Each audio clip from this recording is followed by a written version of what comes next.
começo da Inesita na TV foi resultado, acho que, do pioneirismo dela, ali quando tudo ainda estava para ser feito em termos de indústria musical na música brasileira, né? Ela já estava em atividade desde os anos, meados dos anos 40, o começo dos anos 50, foi se integrando na pequena comunidade de músicos, produtores, arranjadores que já existia. E foi um desses produtores, um amigo dela, que encaminhou para a Record, quando a TV estava surgindo no Brasil ainda, né? Depois houve, na verdade, um piloto, assim, na verdade, mas muito rapidamente se chegou à conclusão que ela era ela, que deveria fazer um programa, mesmo voltado para o que ela sempre quis, que é música de raiz, música caipira, e de raiz em todas as suas manifestações, né? Então, rapidamente se montou a produção em torno dela e ela passou a ser a primeira mulher a ter um programa próprio na TV brasileira, em 1957. Né? O programa durou vários anos, era um sucesso na época, era ao vivo, até a TV era ao vivo, né? Existiu mesmo, de fato, a história que ela ia com vários figurinos por não ter tempo de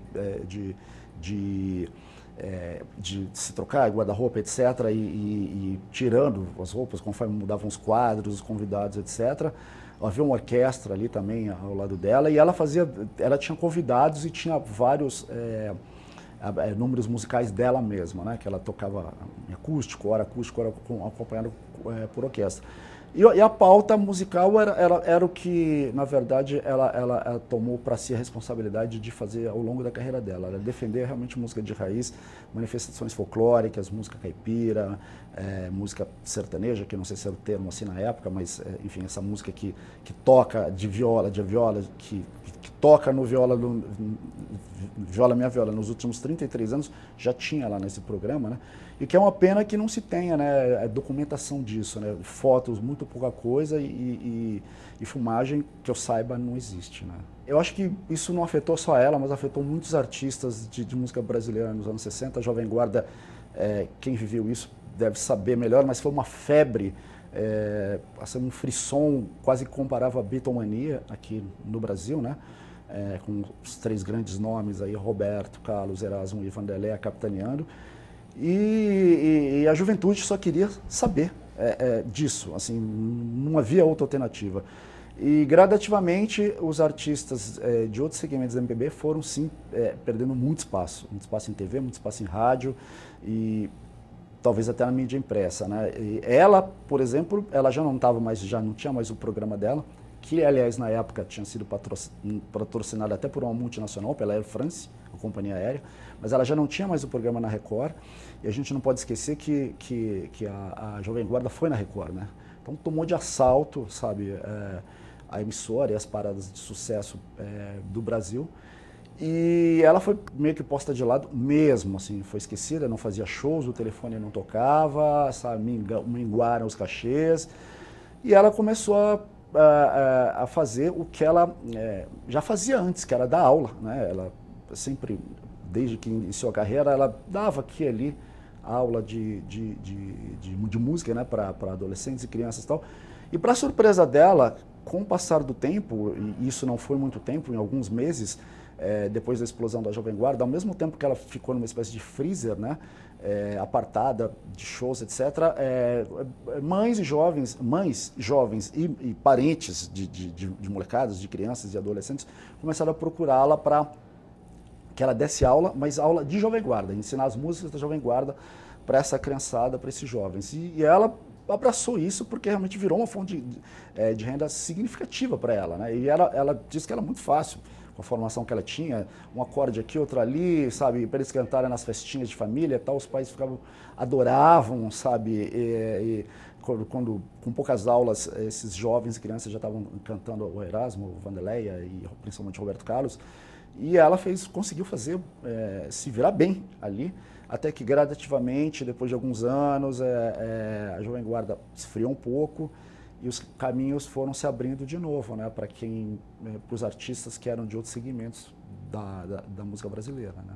Uma coisa que a Inesita sempre falou, e tanto nas entrevistas como em off, né, foram das pressões que ela teve que enfrentar ao longo dos anos, principalmente depois que o Viola se firmou, como carro-chefe da emissora, que é até hoje, né, um dos carros-chefes da emissora, mesmo não tendo uma audiência tão grande assim, mas ainda assim é bem significativo dentro da grade da TV Cultura, foi das tentativas da emissora de fazer pressão, e essa pressão vinha das gravadoras, que enxergavam como único veículo praticamente que tinha para dar alguma visibilidade quando houve o boom da música sertaneja eletrônica, vamos dizer assim, que estouraram Chitãozinho e Chororó e Congêneres, etc. As pressões foram fortes, mas ela disse que ela nunca cedeu, de fato nunca cedeu, né? Tinha embates sérios, hein? Porque acho que a emissora enxergava que, além das gravadoras, entre aspas, patrocinarem, e aqui a gente está falando do bom e velho jabá, né? A cultura enxergava um caminho mais largo em termos de audiência, uma fatia mais larga de audiência para o programa, né? Mas a Enesita nunca cedeu. Ela falou que isso realmente foi forte, de debates, embates, bate-bocas até. E ela assim, nunca cedeu e com poucas exceções, do caso João Paulo e Daniel, que começaram no programa dela, ela cedeu para esses artistas que, quando surgiram, rapidamente vieram no mainstream, digamos assim, da música sertaneja, né? Muito tempo depois, décadas depois, é que Chitãozinho e Chororó foram ao programa, mas fazendo com condição de fazer números acústicos, né? Sem acompanhamento de teclado, sem, enfim, nada, bateria, nada disso. Ao que ela chamava esse estilo de sertanojo, né? Ela sempre gostava de usar esse termo, assim, pejorativo, mas, enfim, era uma coisa que ela usava para definir esse tipo de música desses artistas sertanejos eletrônicos, né? Eles já declararam isso, né? Chitãozinho e Chororó, de fato, declararam a influência da Enesita em trabalhos televisivos que eles fizeram, né? Mas eu acho que o que muita gente não sabe é que o Viola era meio que um fio condutor por uma rede invisível de programas de rádio e programas de TV locais em rincões do Brasil afora, interiores do Brasil afora, emissoras pequenas, etc., estritamente locais, e que fomentam esse mercado desses artistas locais que participavam do programa dela, que você não vê por aí toda hora, aliás, não vê quase nunca, né?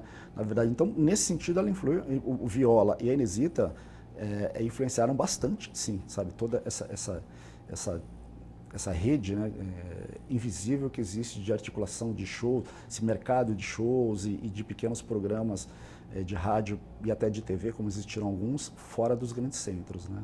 Então, isso é uma coisa muito curiosa, porque a certa altura chegou aos ouvidos da Enesita que o Tom Zé, que já era uma estrela da MPB àquela altura, não gostava dela, mas ela não sabia da fonte desse não gostar.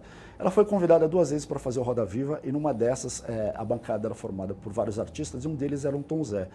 E ela disse e afirmou algumas vezes que antes do programa é distribuído um press release, alguma coisa assim, e ela ouviu pegar esse press release e jogar, assim, meio blasé de lado, e ela fingiu que não viu. E ela não gostou. E as perguntas dele, ela respondeu duramente, meio asperamente ali no Roda Viva. E pintou um clima ali meio estranho, e as pessoas notaram, tal, não sei o que lá, e assim, e ficou uma coisa, uma relação estremecida, na verdade, e realmente teve esse problema ali pontual ali, mas enfim, o programa acabou ali, ela também não se falaram, e ela nunca soube da origem desse suposto não gostar do Tom Zé. Mas ela sempre fechou a cara quando falava dele. Eu tenho certeza porque ela é por conta da personalidade e perseverança da Enesita. Ela sabia o que queria desde o começo. Ela sempre tem uma personalidade muito forte, embora uma pessoa muito bondosa, muito generosa, mas ela sempre tem uma personalidade muito forte e foi atrás disso. Foi atrás do sonho dela, a ponto de fazer loucuras, né, de rodar sozinha ou quase sozinha de jipe Brasil afora, atrás dessa cultura genuína, desses bolsões de cultura de raiz que ela tanto perseguiu, né, ao longo da carreira, de norte a sul do Brasil. E eu não tenho dúvida que foi a determinação dela, que fez aos poucos ela galgar espaço, conquistar o espaço dela e passar a ser respeitada, né? Eu acho que no momento em que a TV Cultura analisa se o Viola Minha Viola continua com outro apresentador ou com outro formato, fica bem claro, é mais um fator que evidencia, na verdade, a importância que a Inesita teve, né? De fomentar tudo aquilo que eu falei um pouco antes, um mercado invisível de artistas talentosíssimos, né? Mas que não aparecem nos grandes centros, né? E nem na grande mídia. Ficam restritos a um segmento menor, e aqui menor, não é juízo de valor, mas que existe, que é forte, assim, pelos interiores do Brasil afora, né? Isso, assim, sem dúvida, acho que é o maior legado dela, e acho que os ecos aí do falecimento dela, a gente viu, assim, como isso ecoou na mídia e tal. Acho que realmente mostra da importância do legado dela, né, para a música brasileira. Eu acho que é por aí. Acho que durante muito tempo, volta e meia, ainda vai se discutir a real profundidade do legado da Inesita, né?